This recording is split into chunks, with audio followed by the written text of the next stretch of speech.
Umani naman ng iba't ibang reaksyon mula sa mga mambabatas ang hinihinging mahigit 5 buwang ekstensyon ni Pangulong Duterte sa martial law sa Mindanao. Si Senate President Coco Pimentel kampanteng aaprubahan ng Kongreso ang extension ng martial law sa buong Mindanao. Malamang daw ay hahaba lang ang talakayan kaugnay ng extension. Sa Sabado na raw dapat gawing ang botohan dahil extension ang hinihingi at alinsunod sa saligang batas. Sa Sabado na rin matatapos ang 60-day period para sa martial law. Kagabi katabi ni Pimentel si Pangulong Duterte sa pulong sa mga mambabatas. Tumanguraw ang Pangulo nang tanongin ni Pimentel kung 60 araw ang kailangan niyang extension. Kaya nagulat daw si Pimentel na mahigit 5 buwan ang hinihinging extension sa formal communication ng Pangulo. Sabi naman ni Senate Majority Leader Tito Soto ay madali lang daw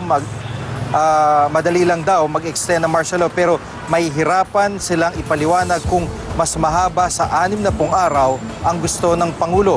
Si Senator Grace Poe magpapasya kaugnay ng martial law extension pagkatapos ng briefing ng matataas na security official ng bansa na gagawin bukas.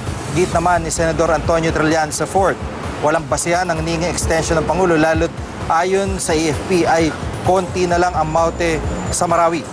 Anya, whimsical misuse of power lang ang ginagawa ng Pangulo.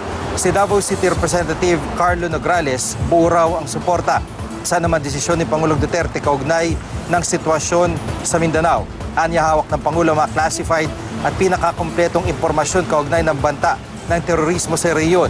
Si Ifugao Representative Teddy Bagilat naman, naniniwalang hindi pwedeng lumagpas sa 60 araw ang extension ng martial law. Sanang araw ay nakausap nila mga opisyal ng AFP para malaman kung ano ang kanilang rekomendasyon.